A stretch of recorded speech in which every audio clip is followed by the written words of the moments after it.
Sir మరో విషయం, స్థానిక ఎన్నికల విషయంలో కొన్ని సంచలన నిర్ణయాలు తీసుకున్నా, సీరియస్ గా కూటమిలో ఉన్న పార్టీలన్నీ దృష్టి పెడుతున్నా, అంటే లోకల్ వారు గతంలో లేనట్టుగా ఉండబోతోంది ఇప్పుడు అనేది, అంటే ఎందుకు అంత ప్రాధాన్యత ఇస్తున్నారు? అందులో 3 కోణాలు ఇంతకు ముందు కూడా మాట్లాడుకున్నాం. ఒకటి, జనసేన ప్రెషర్ పెరుగుతోంది, 30% మాకివ్వాలని, 10% మాకివ్వాలని బీజేపీ అడుగుతోంది. అది తప్పించుకోవడానికి ప్రత్యక్ష ఎన్నికలు అంటున్నారు. తద్వారా అక్కడ కంట్రోల్ పెట్టుకోవడం ఒకటి.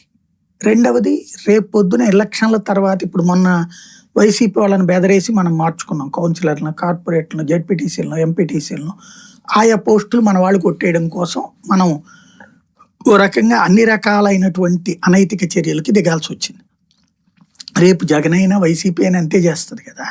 వైసీపీ పొరపాటున అధికారంలోకి వచ్చిందంటే వాళ్ళ ఎమ్మెల్యేలు ఊరుకుంటారా? వాళ్ళ మున్సిపాలిటీలు, పంచాయతీలు ఇవన్నీ కూడా వీళ్ళు ఎట్లయితే పోలీసులను పెట్టి డబ్బులు పెట్టి చేశారో వాళ్ళు అంతే చేస్తారు, సామధాన భేదండోపాయాలు.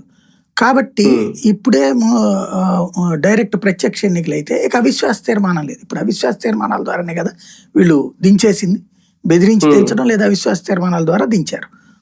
అట్లాంటి పరిస్థితి రాకుండా ఉండడం కోసం ప్రత్యక్ష ఎన్నికలు అనేటటువంటి రూట్లోకి వెళ్తున్నారు. అంటే రేపు పొద్దున మళ్ళీ జగన్ వస్తాడేమో అన్న భయం కూడా ఉన్నట్టు కనబడుతుంది వీళ్ళకి.